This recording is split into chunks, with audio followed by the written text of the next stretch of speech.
우리가 요한계시록을 지금 묵상하고 있는데 중간에 우리 봄 사경회와 또 여러 가지 우리 대내외적인 행사로 중단돼서 하도 오래간만에 이제 이 강단에 또 서서 13장까지의 이야기를 다시 한번 리플레이를 해야 되나, 다 벌써 이제 까먹고 잊어버려서 오늘 새신자처럼 여러분들이 앉아 있는 분들이 많은 것 같아요. 분위기가. 오늘은 저희가 이제 계시록 13장 11절에서 18절에 있는 말씀을 가지고 우리 한국교회가 가장 이 140년 선교 역사 가운데 많이 잘못 해석하고 또 걸려 넘어진 그 주제를 저희가 다루게 됩니다. 그래서 굉장히 흥미로운 주제일 수도 있고, 또 이제 신앙생활을 우리가 다른 색깔로 해오신 분들은 많이 이 문제가 풀리지 않아서 적지 않은 어려움을 겪은 그런 또 본문이기도 합니다. 그러니까 성경에서 가장 많은 이 논란이 있는 구절이기도 하죠.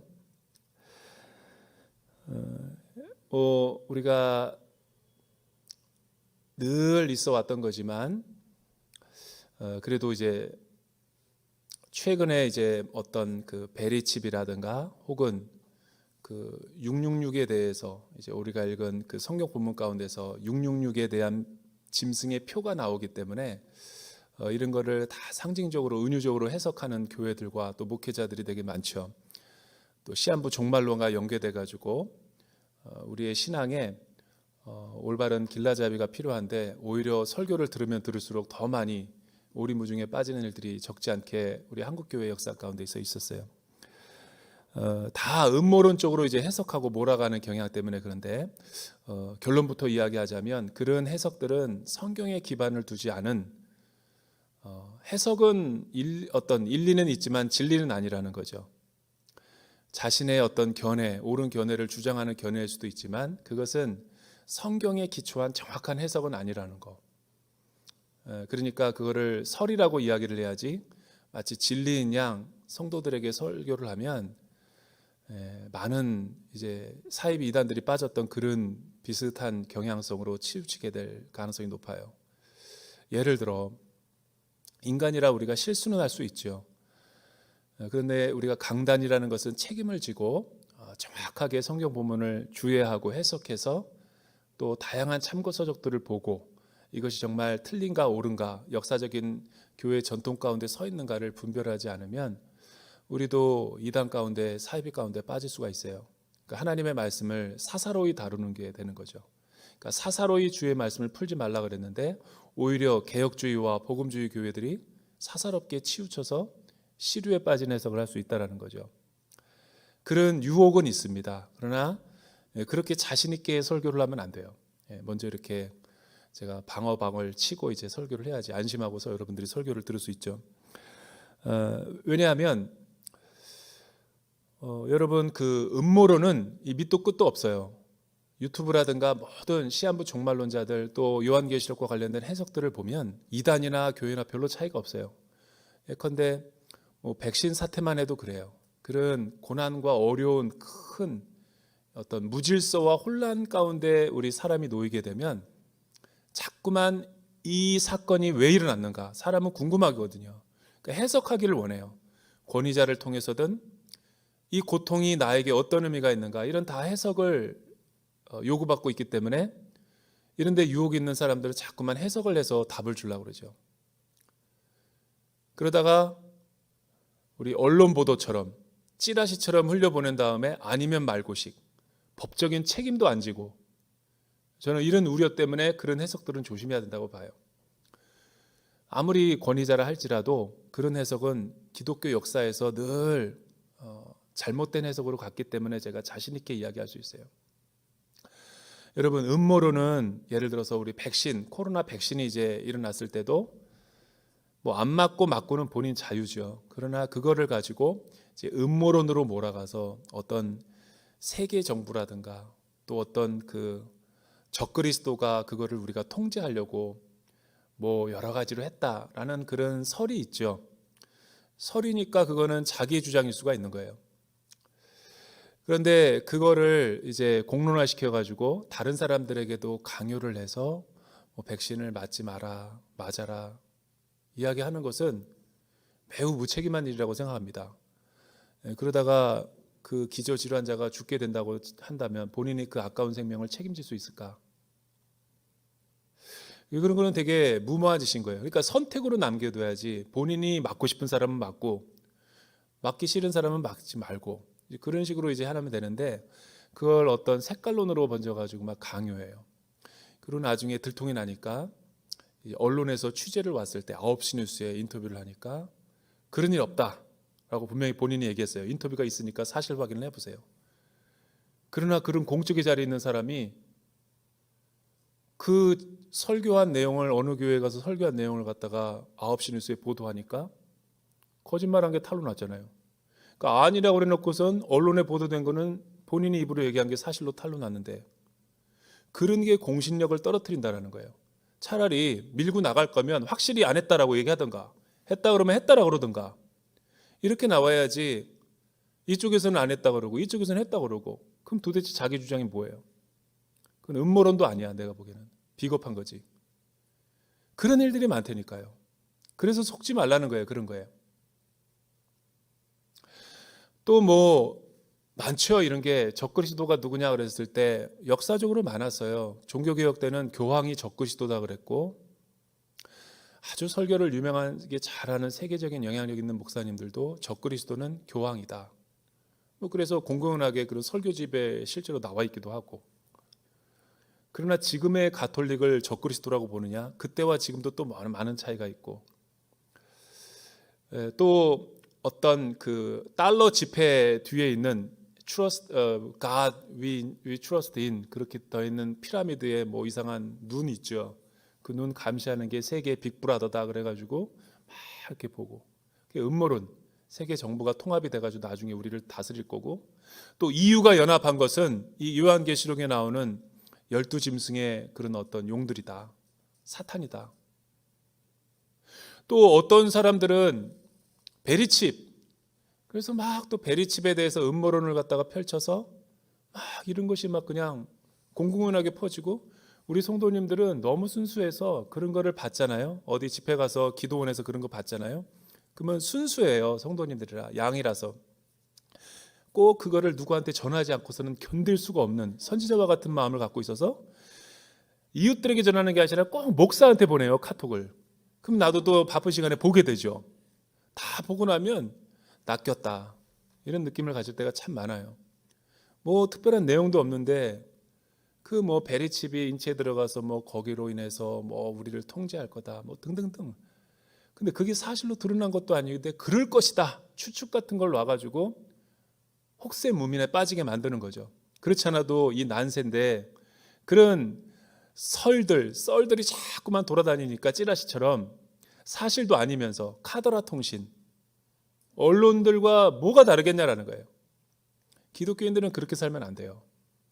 세상은 그렇게 돌아다닌다 할지라도 우리는 영원히 변하지 않는 하나님의 말씀 거기에 우리의 닻을 영혼의 소망을 두고 그 말씀을 붙잡고 살아가야죠.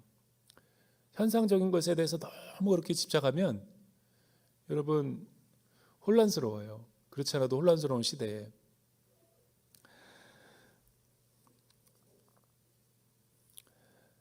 실제로 이건 제가 경험한 데서 나오는 거예요. 저도 그 신학교에 들어가기 전 평신도 때 이런 거에 굉장히 저도 그 동시대를 살았으니까 뭐 막 이라크 전쟁 시한부 종말론 92년도서부터 Y2K 사건에서부터 또 뭐 바코드가 그게 어떤 666 짐승의 표다. 그래서 막 그것도 못 쓰게 하고 그리고 신용카드가 이제 666 표다. 신용카드도 못 만들게 만들고 그리고 또 666 버스 타면 안 된다. 666 버스는 굉장히 적그리스도 같은 버스다. 막 이런 거 있고 또 뭐 롯데월드에서 바코드를 찍어줬거든요. 거기 놀이기구 올데이 패스. 한때 막 그거 찍어줘가지고 이렇게 바코드로 찍으니까 우리 아들 짐승표 666표 받았다고 막 걱정해서 신앙상담하는 분도 있고. 근데 제가 질문해 볼게요. 그렇게 주장하던 사람들이 지금 신용카드 안 쓰나요? 그렇게 주장하던 사람들이 농심 신라면 안 먹어요? 농심 신라면 뒤에도 다 바코드 있잖아요. 그러니까 그런 얼토당토 않는 것에 속지 말라는 거예요. 뻔하게 사실이 아닌 걸로 다 드러나는데 분위기 타가지고 시류 타가지고 귀가 그냥 팔랑귀여가지고 왔다 갔다 하니까 이 종말론적인 신앙의 올바른 자세를 갖지 못하는 거죠. 오늘 말씀을 보면 그 정체가 드러나게 돼요. 여러분, 요한계시록 우리 13장에 있는 메시지는 굉장히 중요한 메시지입니다. 오늘 말씀해 보니까 이런 내용이 나오는데 우리 11절서부터 12절 우리 같이 한번 읽어볼까요? 11절에서 12절에 있는 말씀 시작. 또 나는 다른 짐승이 땅에서 올라오는 것을 보았습니다. 그 짐승은 어린 양처럼 두 뿔을 가졌고 말하는 것이 용과 같았습니다. 그는 첫 번째 짐승을 대신해서 모든 권세를 그 앞에 행하고 땅과 그 안에 거하는 사람들로 하여금 치명상에서 나온 그 첫 번째 짐승을 경배하게 했습니다. 정리하자면 여러분 12장, 11장에서는 그 사탄이라고 하는 용, 거짓의 아비, 또 이 마귀라고 하는 그 영적인 실제가 하늘의 전쟁에서 가브리엘과 미가엘과 싸워서 져서 이 땅으로 쫓겨 내려오죠. 그리고 그가 자신의 수하와 큰 이 타락한 천사였던 루시퍼가 계명성의 아들이 떨어져서 이 땅으로 쫓겨 내려왔는데 그가 자기의 어떤 졸개들과 하수인들을 모았는데 그게 사탄과 마귀의 세력이죠. 그리고 그 사탄과 마귀를 추종하는 어떤 권력자들, 정치 시스템 같은 것들을 이용해 가지고 많은 사람들을 유혹하고 미혹하는 거짓의 영들, 공중권세 잡은 자들의 미혹되어서 그를 따르고 있는 악한 영의 사람들, 악한 영에 속한 사람들, 예수를 믿지 않는 사람들이 그 한패가 돼서 이제 이 사회 속에서 반역적이고 하나님께 불순종인 삶을 살아가고 있다는 게 요한계시록의 요지였어요. 그런데 하늘에서 떨어진 그 루시퍼와 사탄의 그 졸개들 가운데 누가 있냐면 바다에서 나온 용이 있고 땅에서 나온 용, 이게 이제 13장 1절에서부터 10절 그리고 이제 오늘 보게 될 11절에서 18절에 있는 말씀이죠. 그러니까 여러분 그 타락한 천사장과 바다에서 난 용, 그리고 그 수하인 땅에서 나온 용, 이 거짓의 세력도 하나님을 모방하고 흉내내가지고 삼위일체적인 세력을 형성한다. 그거를 아는 게 오늘 말씀의 키워드인 거예요. 여러분, 왜 계시록의 저자 요한은 이 마지막 때에 성도들이 조심해야 될 것으로 이런 실체들을 거론하고 있을까요? 이 666의 실체는 누구인가? 그거를 우리에게 조심해야 될 대상이라고 지금 훈계를 해주고 있는 거죠. 그래서 마지막 때 살아가는 저와 여러분 성도와 교회들은 이 말씀을 가지고 잘 우리가 예의주시해 볼 필요가 있는 거예요. 이게 정말 바코드와 베리칩인지 아니면 이 666의 짐승표가 어떤 다른 영적인 실체였든지 오늘 말씀을 다 들으면 명쾌하게 드러날 거예요.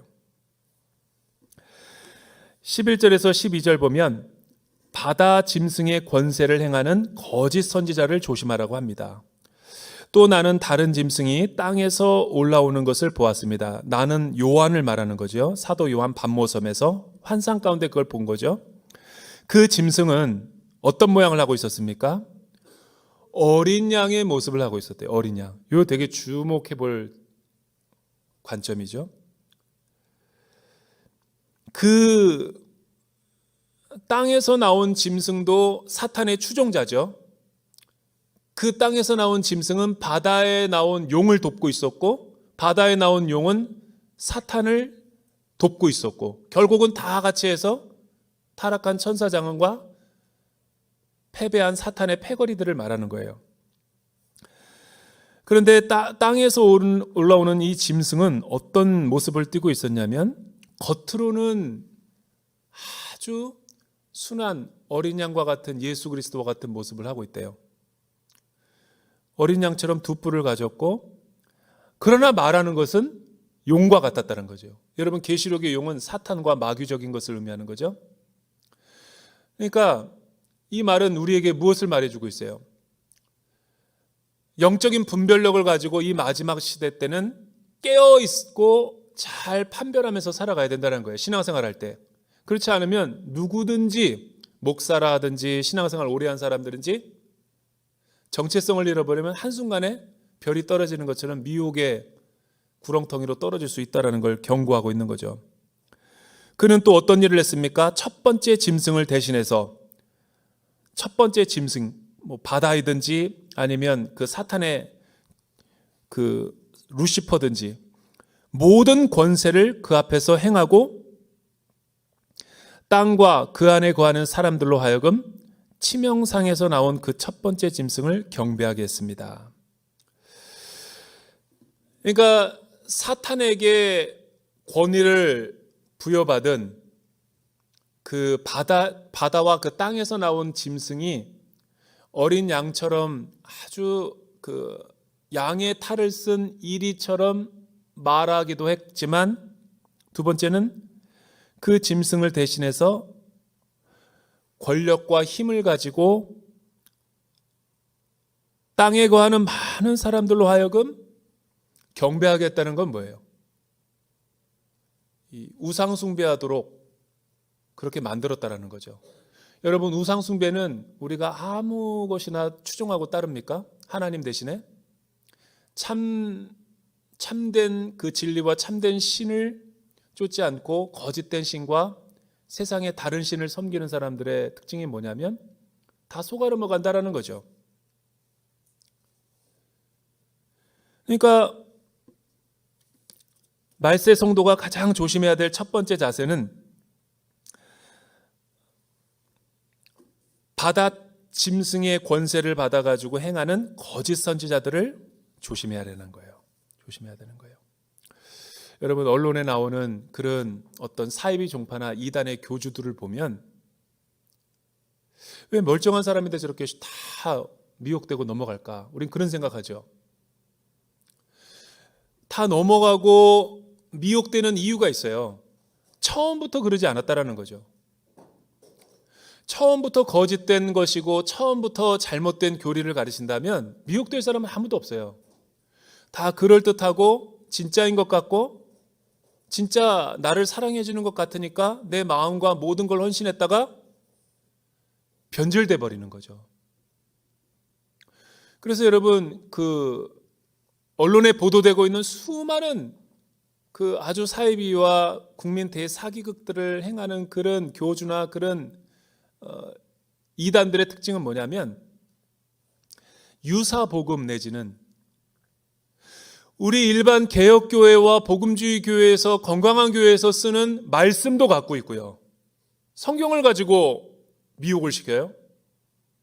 찬송도 다 부릅니다. 찬송도 우리처럼 다 불러요. 예배팀도 있어요. 성가대도 있다고요. 그러니까 비슷하지만 사실이 아니고 진실이 아니죠. 이런 걸 조심하라는 거예요.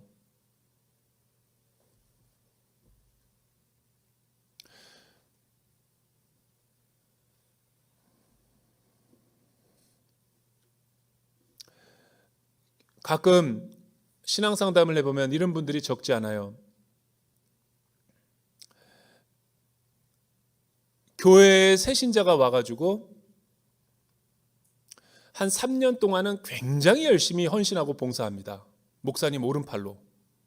그리고 핵심 그 권력 있는 사람들에게, 장로님, 권사님들에게 접근해서 많은 선물 공세를 해요. 그리고 엄청나게 헌금을 해요. 그리고 많은 성가대원들 다 밥 사주고 선물도 다 주고 생일 챙겨주고, 그리고 아울리치 가자 그러면 다 가고 새벽 기도도 열심으로 나와서 기도하고. 헷갈려요. 다 넘어가죠. 야, 역시 우리 교회 일꾼이 왔다, 일꾼이. 그래가지고 막 다들 그냥 집중하고 대단하다, 막 소문이 바닥에 퍼지고. 그리고 뭐 성가대로 다 들어가고 뭐 차세대에 들어가서도 엄청난 그 교사 수고한다고 그래가지고 밥도 사주고 헌금도 하고 선물도 막 하고. 그런데 어느 날 나중에 보면은 사기를 쳐요.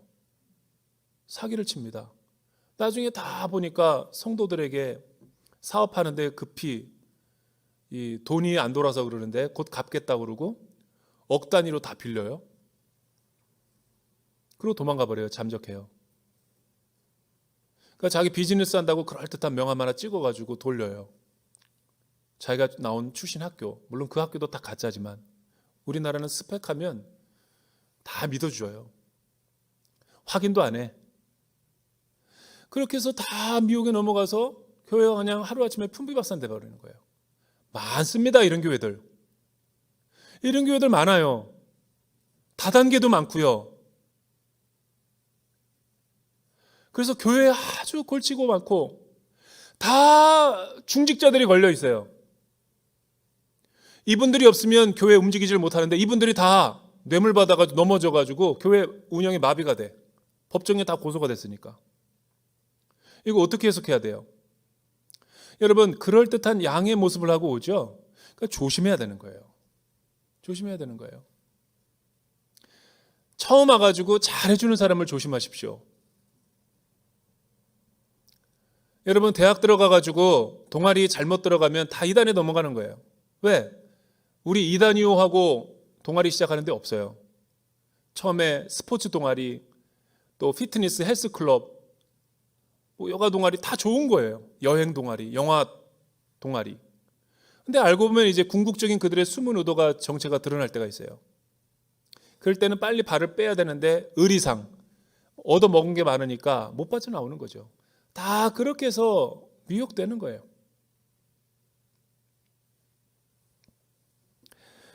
다시 한번 말하지만 버스 번호가 666이어서 그게 짐승표가 아닙니다. 베리칩이 여러분 뭔 잘못 있었어요? 베리칩 과학기술이. 그게 666이 아니에요. 바코드가 666이 아니라고요. 지금 사도 요한이 이야기를 하고 있어요. 두 번째는 어떤 특징이 있는지, 무엇을 우리가 말세에 조심해야 되는지. 13절에서부터 15절 말씀 우리 같이 한번 읽어보죠. 시작. 또 그는 사람들 앞에서 큰 이적들을 행했는데 심지어 불이 하늘에서 땅으로 내려오게 했습니다. 그는 첫 번째 짐승 앞에서 행하도록 허락된 이적들을 가지고 땅에 거하는 사람들을 현혹하며 말했습니다. 칼에 맞아 상처를 입었다가 살아난 짐승을 위해 우상을 만들라. 또 그는 첫 번째 짐승의 우상에게 생기를 주어 그것이 말하게 하고 그 짐승의 우상에게 경배하지 않는 사람을 모두 죽게 했습니다. 죽게 했습니다. 요한은 사탄과 그의 추종자들이 마지막 시대에 교회와 성도들을 미혹하고 현혹하는 방법을 지금 소개하고 있죠. 사탄과 추종자들은 겉으로는 우리 크리스찬들과 유사 복음과 유사 크리스찬 뭐 여러 가지 비슷하게 행동을 합니다. 그러나 그 저희, 그 뜻, 본질에 들어가서는 달라요. 교주가 메시아라고 그러고 자신이 하나님의 뜻을 들었다고 그러고 이런 거를 공공연하게 얘기하는데도 못 빠져나와요.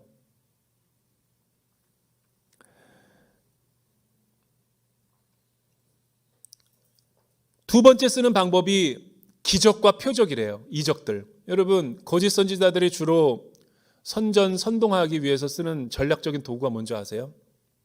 막 교회 시작할 때 여러분 개척교회부터 우리 목사님 이세용 목사님도 잘 알겠지만 여러분 개척했을 때 성도 100명 넘어가는 것은 10년 넘어가도 쉽지가 않아요. 특히 요즘은 더 어려워요. 100개 가운데 하나 될까 말까? 99개는 다 3년 버티기가 힘들어요.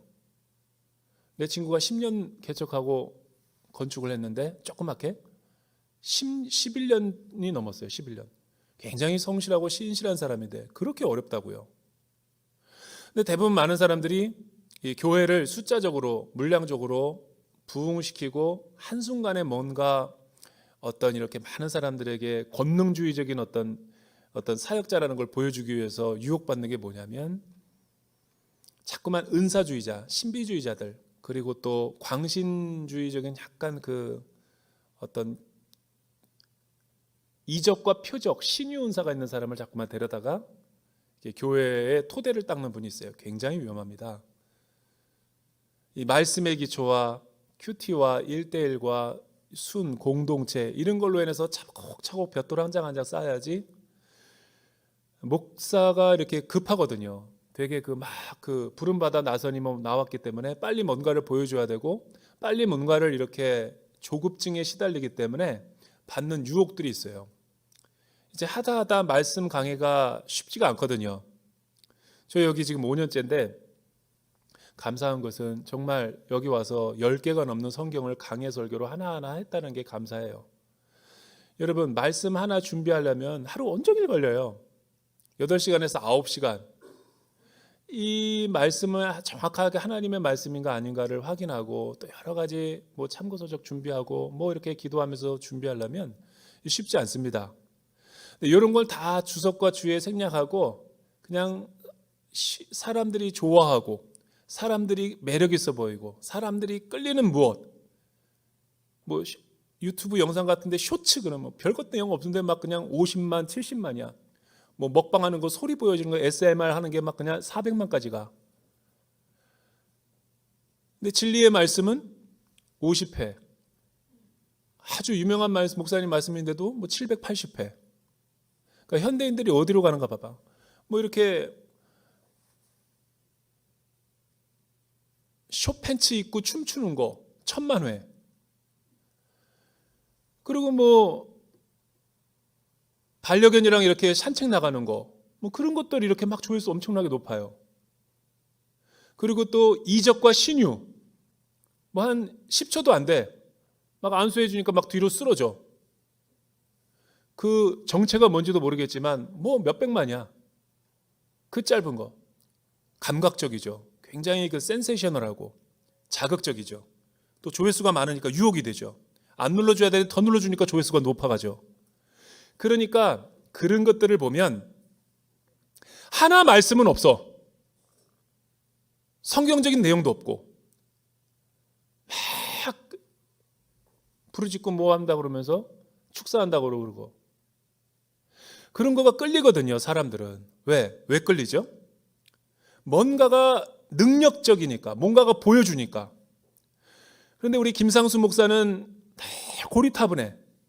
한 구절 한 구절 이 뜻이 무엇이냐라고 풀어주고 우리 아들도 그러더라고요. 아빠는 라떼야. 나도 라떼래. 세대가. 할 말을 잃어버린 거죠. 그러니까 하나하나 말씀이 하나님의 말씀이 그러한가 아니한가 이런 걸 따져보는 거 성경 공부하는 건 되게 힘들어하고 그냥 짧은 거 의미도 없는 거 그냥 재미 just fun just entertainment 그런 것만 좋아하는 거예요. 시대가. 이런 시대가 이렇게 하니까 사람들이 보니까 교회도 따라서 그렇게 해.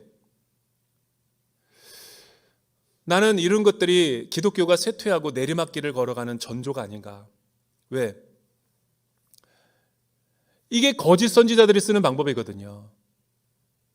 왜 그렇죠?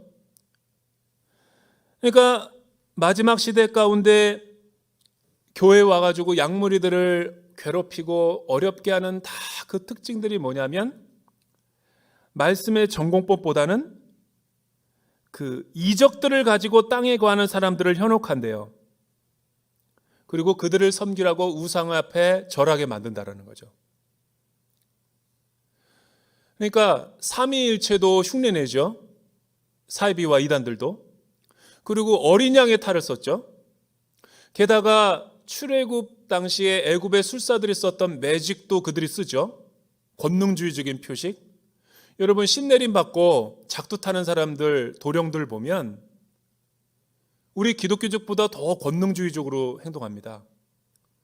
그러니까 다 이런 것 따라하다가 이렇게 개척 초기에 다 이런 식으로 어떤 그 예전과 예배 중심보다도 기초의 말씀보다도 막 이런 어떤 신비로운 것들 금리빨로 변한다 금가루다 막 이런 식으로 갖다가 해서 사람들을 모아 그럴 것도 좋아요. 뭐 그런 능력이 나타나면 나타나는 거니까. 그런데 그런 거 나타난 다음에 어느 쪽으로 교리를 트냐면 자기중심적으로 교리를 풀어요. 지금 언론에 보도되는 모든 사이비 교단들의 특징이 다 그거예요. 어떻게 시작됐는가 뭐 그 책들도 읽어보고 자료들도 보았더니 여러분 다 그렇게 해서 시작해서 쇠를 불린 거죠. 왜? 한국 사람들이 약한 게 이 물량이거든. 사람들 숫자 많으면 다 속아. 그러니까 이런 거를 조심해야 돼요. 이런 거. 말세가 될수록. 규모는 어떻다, 성도 수는 어떻다, 이런 것들이 다 마귀가 좋아하는 이 표지들이죠. 끝이 뭐예요? 그래서 그분들의 끝이 뭡니까? 그렇게 해서 많은 축복과 많은 것들 줬으니 다 탐욕적이고 타락해서 끝이 안 좋잖아요. 다. 분간을 못해요. 좌우 분간. 여러분 생기를 줬대요. 짐승의 우상에게. 자기들이 만든 신의 우상을 씌운 다음에 이거 어디서 많이 보던 거 아니에요? 창세기. 예수님이 하나님의 형상으로 만들고 흙을 가지고 남자와 여자를 만들고 생기를 불어넣었다. 다 미미크하죠. 흉내내고. 아니 최근에 언론에 보도된 넷플릭스에 보도된 것들을 보세요. 다 흉내냅니다.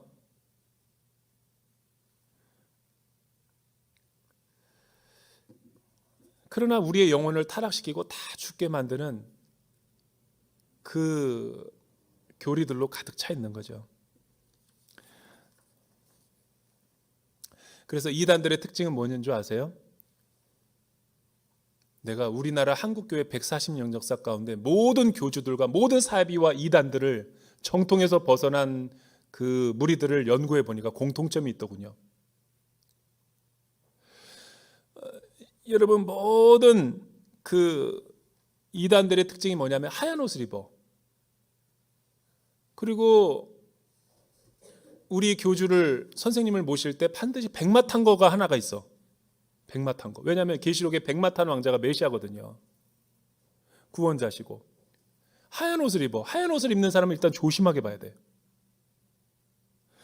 그리고 여러분 어디서 많이 보지 않았어요? 왕관을 쓰고 있어. 되게 조심해야 되는 거예요. 하나님께 돌아갈 영광을 사람이 가로채고 인간이 가로채는 거죠. 이 정도만 돼도 우리가 분별력이 가능한데 여기도 눈치 못 채고 계속 이런 데 빠져서 사는 사람들이 있어요.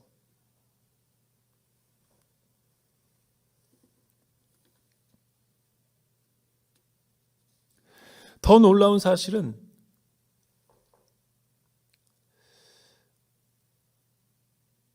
여러분들에만 알려드릴게요.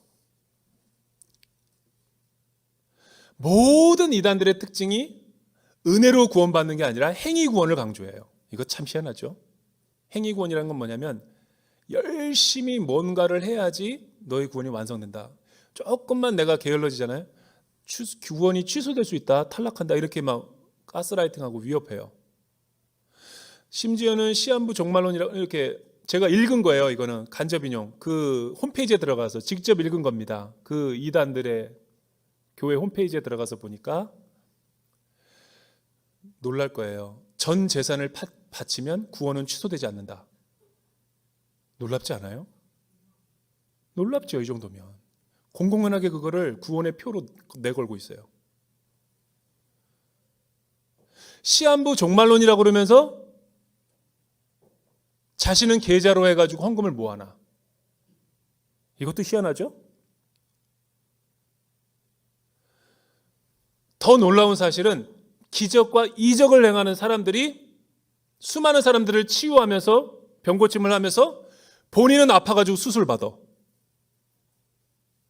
이런 게 거짓 선지자들의 모습인 거죠. 그리고 말씀을 잘 안 가르칩니다. 말씀을 알면 깨어나니까 영혼이. 이단과 사이비 교단들의 특징이 말씀을 엉터리로 가르치든지 인터넷을 못 보게 하든지. 왜냐하면 인터넷에 들어가면 자신들의 다 모니터링이 되거든요. 그런 걸 가스라이팅이라고 하는 거예요. 공포와 불안 조장해서 너 여기 우리 단체 떠나면 불길한 일이 일어날 거야. 저주가 임할 거야. 이런 이야기를 주변에서 듣거든. 이런 걸로 인해서 걱정받는 사람이 있다면 안심하고 나오시라고. 자기 양을 갖다가 목회자가 교육자가 저주하는 사람이라면 당장 교회에 옮겨도 됩니다. 그건 할렐루야를 외쳐야 돼요. 하나님은 한 번도 교회에서 블레싱을 하겠지 축복을 하지 성도들을 저주하는 목자는 없어요. 하나님 외에. 그러니까 다 이런 것들이 성도들을 미혹하는 거예요. 그리고 이런 식으로 해석하죠. 봐라, 지금 우리 사회가 지금 뭐 우크라이나 전쟁도 있고 미얀마 군부 쿠데타 일어났고 지금 터키 지진 보지 않냐. 주님은 곧 오신다. 너희 그런 식으로 해서 구원받을 수 있겠냐. 한 번 구원받은 거를 가지고 자꾸만 흔들죠. 그렇게 해서 자기의 사교 집단 가운데 계속 멤버십을 유지하게 하고 불안하게 만들고 의지하게 만들고 눈을 가리고 귀를 가리고. 이거 어디서 많이 쓰던 거 아니에요? 사업가들이 사기당할 때 쓰는 방법이에요. 네. 제가 중국에서 5년 동안 비전교회를 했을 때 많은 성도들이 사기를 당했어요. 뭐 거의 99.9% 사기를 당하더군요. 그래서 제가 그 상처와 아픔들, 재산을 빼앗기고 잃어버린 것들 얘기 들어주다 보니까 내 5년 동안 그냥 상담 실력이 늘어버렸어요. 여러분 어떻게 속았어요? 그랬더니 뭐 간단하더군요. 한국 사람을 못 만나게 해요. 왜 그러죠? 한인회는 다 나쁜 사람들이다 이렇게 말해놓고선 몇몇 무리들만 이렇게 하고 귀를 가리고 눈을 가리고 정보를 차단하죠.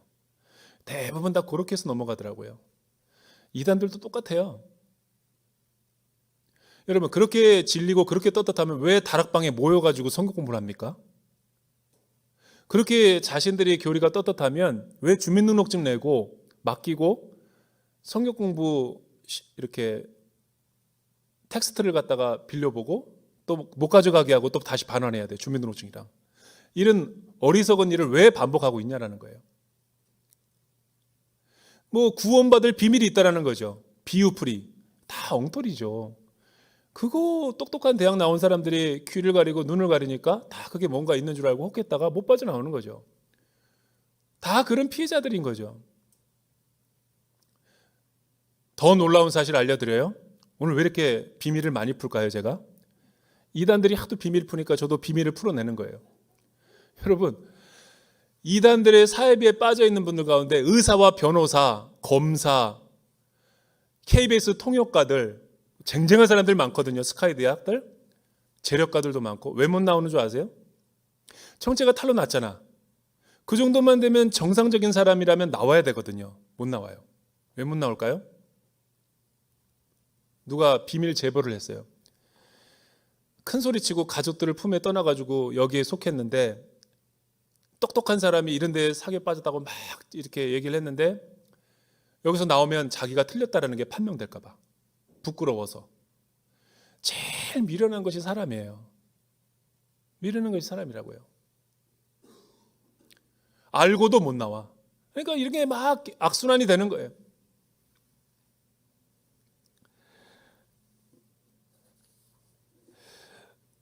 여러분, 제가 성경에 나오는 사복음서에 나오는 우리 예수님께서 이적과 기적, 표적을 일으켰다라는 것을 부정하는 건 아니에요. 근데 많은 사이비와 이단들이 뭐라고 얘기하냐면 봐라, 예수님도 이적과 표적, 기적을 베풀었지 않냐. 그거는 it's okay. 근데 그 다음이 문제인 거예요. 이적과 표적만 행하니까 문제인 거예요. 예수님이 왜 이 땅 가운데 하나님의 나라를 반포하시면서 수많은 기적과 이적과 표적을 일으켰죠? 그것은 하나님의 나라가 기적과 표적이다라는 걸 말하는 게 아니라 죄 많은 이 세상 가운데서 죄와 고통 가운데 있는 우리의 모습을 긍휼히 여기셔서 하나님의 나라의 성취자로서 메시아가 왔기 때문에 그거를 맛보기로 보여준 거죠. 나사로를 왜 살렸을까요? 나사로가 2번 다시 죽었다가 태어났지만 그가 다시 안 죽었을까요? 장례식에서? 죽는 걸 알고 왜 고쳐줄까요? 맛보기. 그러니까 완전한 하나님 나라가 아니죠, 이 땅에. 왜 치유가 일어나죠? 다시 죽을 건데 병들고. 맛보기. 그때는 성경이 완성되지 않았기 때문에 그 예수님이 일으킨 그 표적을 통해서 하나님의 나라를 투사시키고 보여줄 수밖에 없죠. 그러나 여러분 27권 성경이 완성되고 2000년 동안의 기독교의 역사와 모든 것들이 있는데 계속해서 이적과 기적과 주님 오실 날 같은 걸 예언해가지고 틀리면 말고식으로 계속해서 성도들을 유린하는 것은 그건 굉장히 마귀적이죠. 사탄적이고 더군다나 하나님의 영광을 본인들이 가로채고 있잖아요. 말씀은 하나도 제대로 안 해서 가잖아요.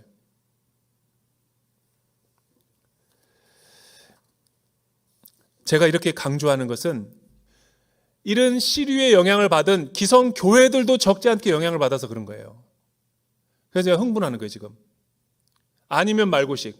일부 언론들이 찌라시처럼 막 터뜨려. 관심 받으려고. 거짓 유포해. 그리고 조회수 올라가. 아니면 말고. 여러분 선진국들은 이렇게 안 해요. 자기가 쓴 기사는 반드시 법적인 조치를 취하게 돼 있어요. 그러면 그렇게 함부로 못 퍼뜨리거든요. 명예훼손. 출처를 밝히고 정확하게 근거. 그게 아닌 것들을 찌라시라고 그러잖아요. 근데 하나님의 말씀, 진리의 말씀을 전하는데도 찌라시가 많아요. 여러분 하나님의 말씀이 여의도 증권가보다 못한, 숫자보다 못한 그런 말씀입니까? 저는 그렇게 생각 안 해요. 한 말씀 한 말씀이 얼마나 소중하고 중요하고 우리의 생명이 왔다 갔다 하는 건데 그런 식으로 복음에다 물 타서 설교를 해요. 그건 굉장히 무책임한 거죠.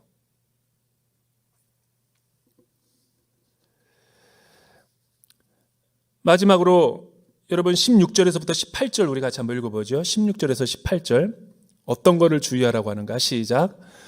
그는 또한 작은 사람이나 큰 사람이나 부유한 사람이나 가난한 사람이나 자유인이나 종이나 모든 사람에게 그들의 오른손이나 그들의 이마에 표를 받게 해. 그 표, 곧 짐승의 이름이나 그 이름의 숫자를 갖지 않은 사람은 누구든지 물건을 사거나 팔 수 없게 만들었습니다.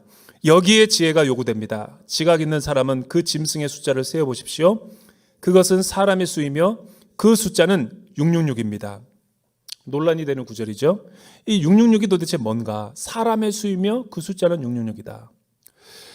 먼저 짐승의 이름이나 그 짐승의 숫자를 갖지 않은 사람은 누구든지 물건을 사거나 팔 수 없게 만들었다. 그리고 빈부귀천을 떠나서 큰 사람, 부유한 사람, 가난한 사람이나 자유인이나 종이나 모든 사람에게 그들의 오른손이나 그들의 이마에 이 표 666을 받게 했다. 이 뭐를 말하는 것인가? 이거를 여러분 주석을 해보면 많은 그 신학자들이 풀어놓은 여러 가지 해석들이 있어요. 이 로마 제국 시대 가운데 이 요한이 쓰던 이 서신을 쓰던 그 시대의 상황의 사람들이라면 수신자들은 이게 뭔지를 다 알고 있다는 거예요. 우리 현대인들은 2000년이나 지난 문화적인 갭이 있으니까 우리는 몰라서 해석을 요구하지만 왜 그러냐? 이 당시 로마 군인이나 로마 귀족들은 로마 네로 황제의 시해를 입어서 살고 녹을 먹고 살아가는 사람들이기 때문에 다 로마 황제 숭배가 흉상들이 있고 거기다가 제의가 일어났다는 거죠. 그리고 왕의 황제가 하사해 준 녹을 먹는 사람들은 다 어떤 표지가 갖고 있어요. 화폐도 거기는 우리 시저가 주이시다라고 돼 있고 또 거기에 보면은 이 표가 나타나 있어요. 표. 여러분 로마 황제의 숭배를 하고 있는 제사장들이 있는데 모든 소아시아 지역의 피정복지에다가 마을들에다가 이런 신상, 신도 같은 거를 세워놓은 다음에 시저가 주이시다라고 찬양하고 예배했죠. 그 사람들에게는 어떤 혜택이 주어지냐면 중앙정부에서 엄청난 세금 혜택과 엄청난 경제적인 지원이 약속이 되죠. 그리고 그 권력을 중심으로 해서 형성된 상인 조합이 있는데 협동조합이 길드죠. 길드. 그래서 사도행전 19장에도 보면 아르테미 신전을 중심으로 해서 제사장이 있어요. 그 종교적인 제사장에 의해서 정책과 경제, 모든 교육과 문화의 혜택이 주어지는 거죠. 로마는 그런 시스템이에요. 그렇기 때문에 로마 황제의 숭배가 가능했죠. 심지어는 고기를 도축하는데도 로마 황제를 숭배한 다음에 그 도축된 것들이 가정으로 들어가서 고기로 쓰이는 거죠. 이런 모든 것들이 문화예요, 문화. 그리고 그 당시 많은 사람들은 여기에 가입되지 않은 사람, 로마 황제의 숭배를 하지 않는 사람은 매매를 할 수 없었어요. 자기가 자영업을 해서 이렇게 자기가 농사를 져서 자기가 먹든지 여러 가지 경제적인 혜택이 없죠. 그리고 이 로마 당시에 유행하던 것들이 뭐냐면 유대인들은 헬라어에 히브리어에 다 숫자를 매겨놔요. 자음과 모음 사이에. 모든 이름에는 숫자적으로 풀이가 가능해요. 그걸 게마트리아라는 그런 용어를 써요. 게마트리아. 그래서 여러분 이 네로라고 하는 헬라어 그리고 또 히브리어를 갖다가 된 그 숫자를 갖다가 조합을 해보니까 자음과 모음의 합이 666인 거예요. 이 뭐를 말하냐? 버스 666번이 적그리스도가 아니라 롯데월드 그 바코드가 아니라 메리칩이 아니라 가톨릭 교황이 아니라 스탈린이나 무솔린이나 히틀러 나치가 아니라 그거는 매 시대마다 바뀌는 어떤 사탄의 권세를 부여받은 기적을 행하고 양의 탈을 쓰고 이리행세를 하는 거짓 선지자들의 어떤 그런 세력들을 말하는 거죠. 그 세력이 누구 한 사람이다 딱 그러면은 의미가 다 죽어버리는 거예요. 계속 바뀌는 거죠. 그러니까 이거는 분명한 것은 오리지널은 네로죠. 그리고 그 문화적인 해석들은 다양하게 열어놔야지 다른 데 오류에 빠지지 않을 가능성이 높아요.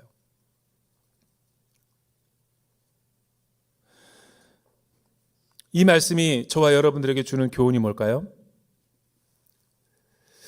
이거를 정확하게 우리의 삶에 해석하려면 이 질문을 해봐야 돼요. 저와 오늘날 여러분들이 살고 있는 우리 시대 말세 지말의 말세 성도들에게 종말의 성도들에게 오늘날 목사인 나와 여러분들의 마음 현대인들 신앙인들의 마음을 빼앗는 우상의 세력은 뭔가? 하나님보다 더 사랑하게 만들고 하나님보다 더 집착하게 만드는 그 대상이 무엇인가 실체를 파악하는 게 그게 네로 666인 거예요. 그거는 도외시하고 다 어떤 문화적이고 시류적인 현상들을 660이라고 해석하면 세대주의적인 해석의 함정에 빠지는 거예요. 그런 해석들은 다 실패했어. 지금까지 한 번도 맞힌 적이 없어요. 한 번도. 어떻게 살아갈 거예요 이제?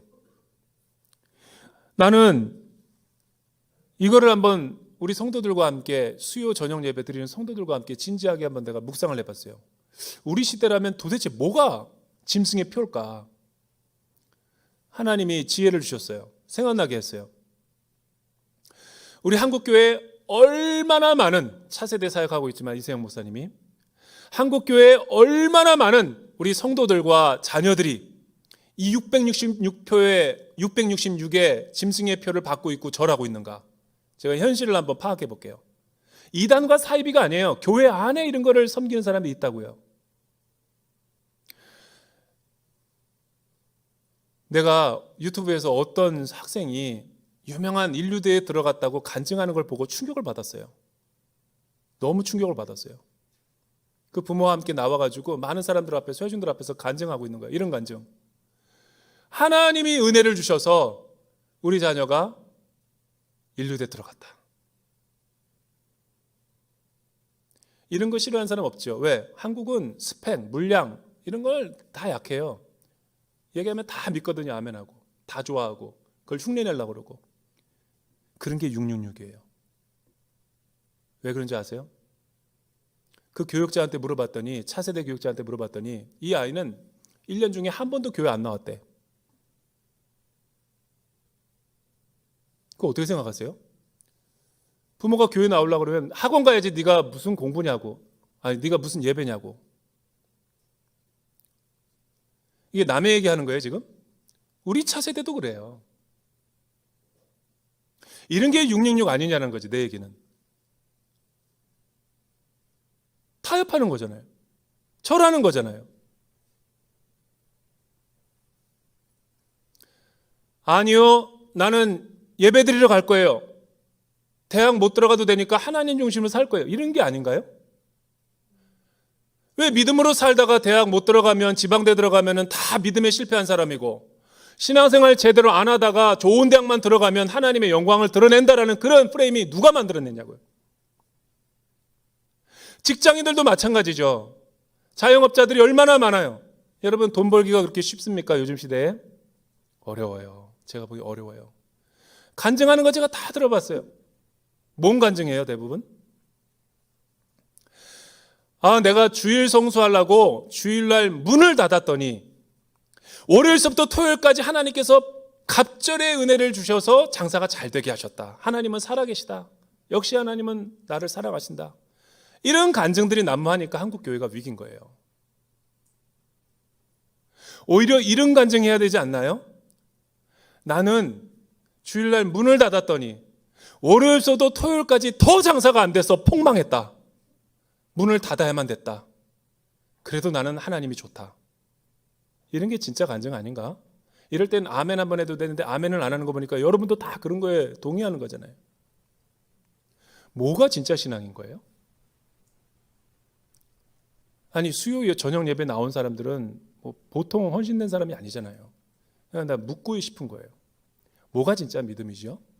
뭐가 진짜 666의 실체죠? 나는 베리칩이 아니라고 봐요. 속는 우리 자신의 우상이죠. 그거를 조심하라는 거예요, 말세 때는. 내가 이 설교 원고에 가로쳐 놓고 아멘 안 한다 라고 써놨거든요. 끝까지 아멘 안 하잖아요, 여러분이. 우리는 악질이거든요. 아멘 한 사람 했어요. 제가 대전에 내려와서 5년 동안 느낀 건 아멘 진짜 안 한다. 우리 성도들은. 다른 거에는 아멘 잘한다. 이런 정확한 말씀 해석을 하는데도 끄떡없다. 어떻게 생각하세요? 바코드가 666인가요? 잘 생각해 보세요. 오늘 집에 가서.